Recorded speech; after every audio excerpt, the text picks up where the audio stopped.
La Russie est-elle en train de prendre militairement le dessus sur l'Ukraine? Oui, selon le chef du renseignement militaire norvégien.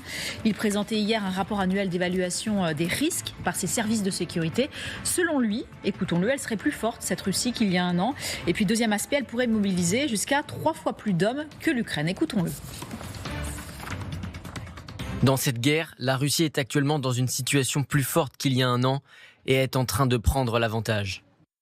La Russie pourrait mobiliser environ 3 fois plus de troupes que l'Ukraine et Moscou s'adapte mieux que prévu aux sanctions.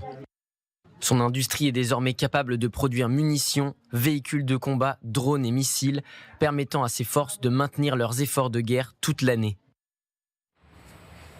Alors dans ce 12-15, il ne s'agit pas de faire un vrai faux, mais de savoir si cette analyse, somme toute peu rassurante pour les Ukrainiens, est exacte ou pas. On commence par vous, colonel.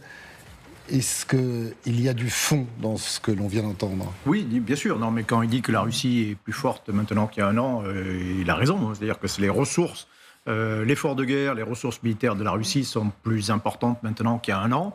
Vous faites une différence entre l'aspect tactique et l'aspect stratégique, je vous en parlais tout à l'heure. Bien sûr, parce que ces ressources, la production économique, la capacité à recruter des soldats, etc., il faut que ça se traduise après sur le terrain, quoi.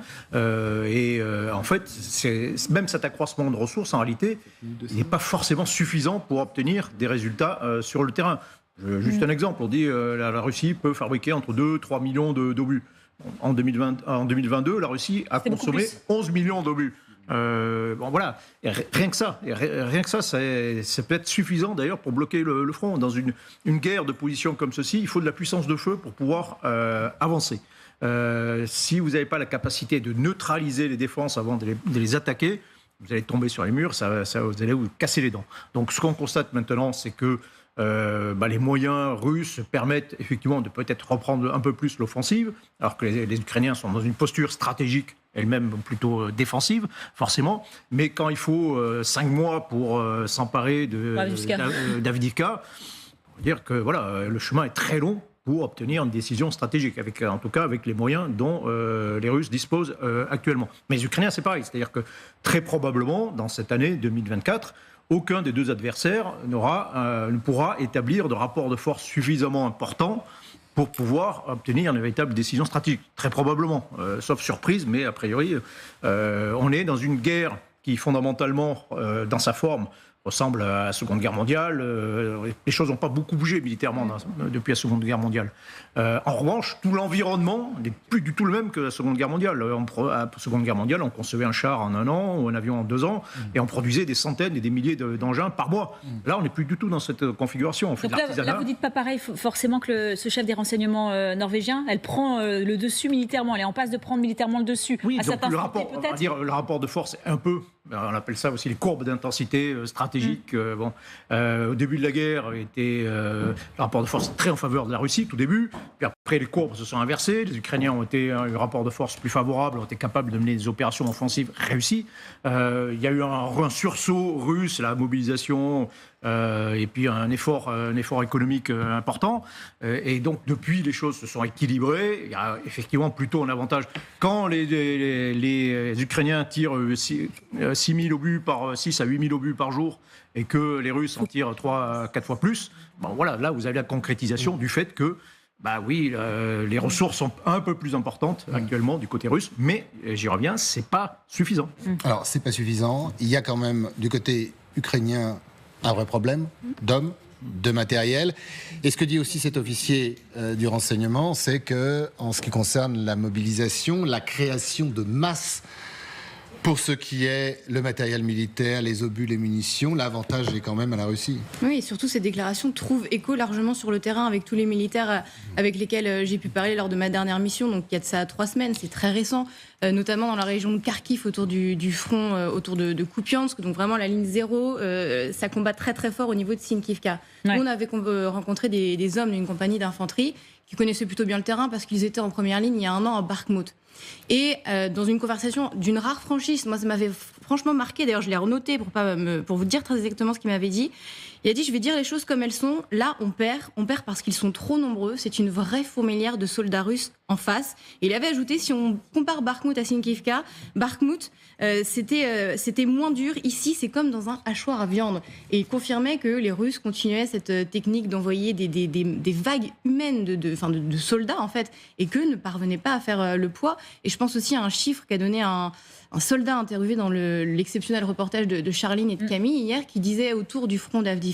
30-70. Ouais, 30-70. C'est impressionnant quand même. C'est-à-dire 7 soldats russes pour 3 soldats ukrainiens. Et il disait on manque de tout. Ouais. On manque de tout, oui. Je vous passe même les détails concernant les obus. De toute façon, sur le front, les rapports qu'on nous donne, c'est entre un obus ukrainien pour 10 Russes, au minimum pour 6 Russes. Donc on voit bien le déséquilibre. Il commence à manquer même de munitions, ne serait-ce que des balles de Kalachnikov.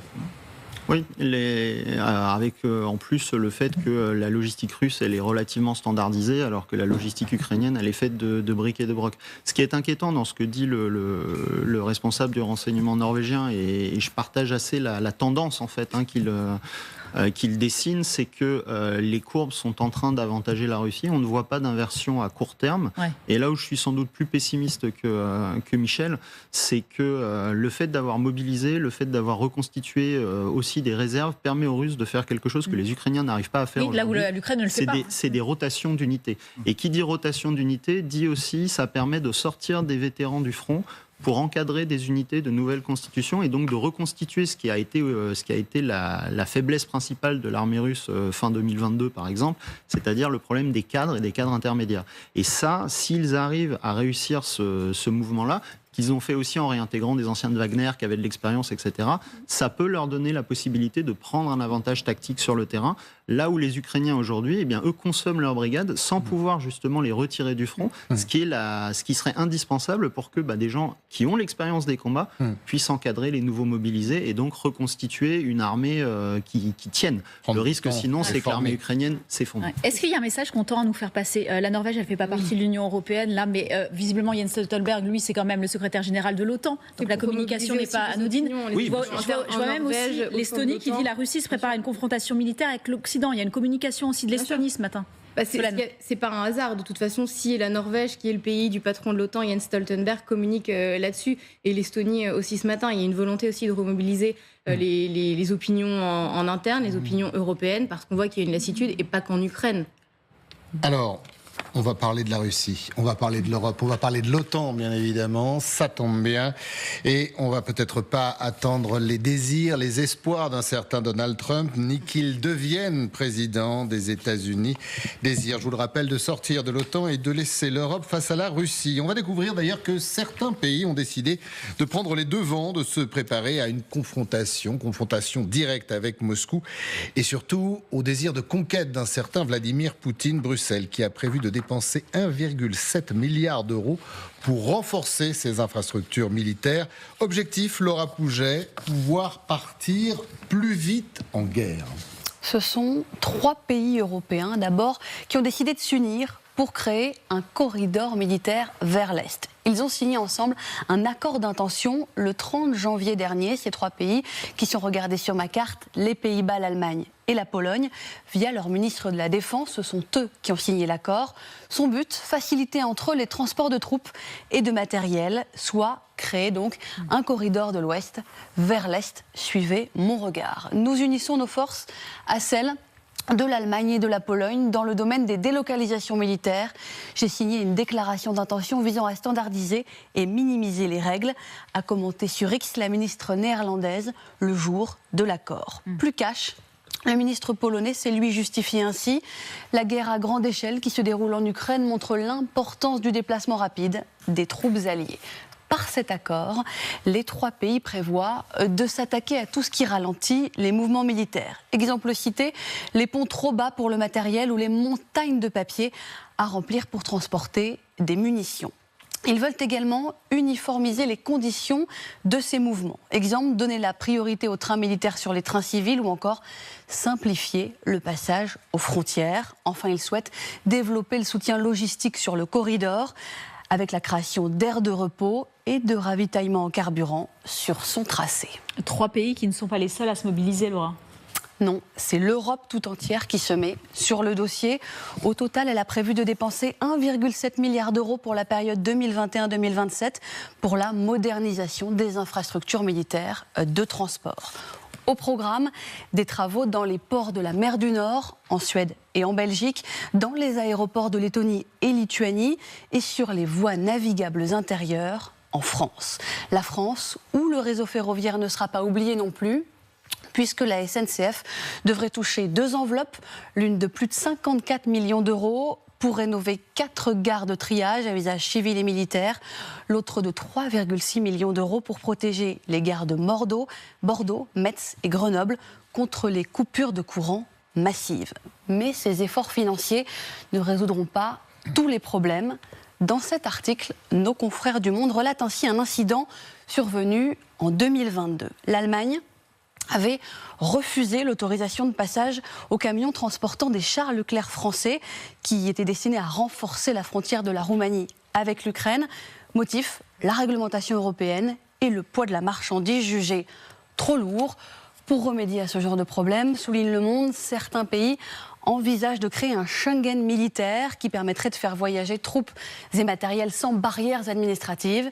Mais il reste un obstacle, obtenir l'accord des 27 et franchir l'opposition hongroise. En choisissant l'union à 3, les Pays-Bas, l'Allemagne et la Pologne ont aussi voulu aller vite, plus vite.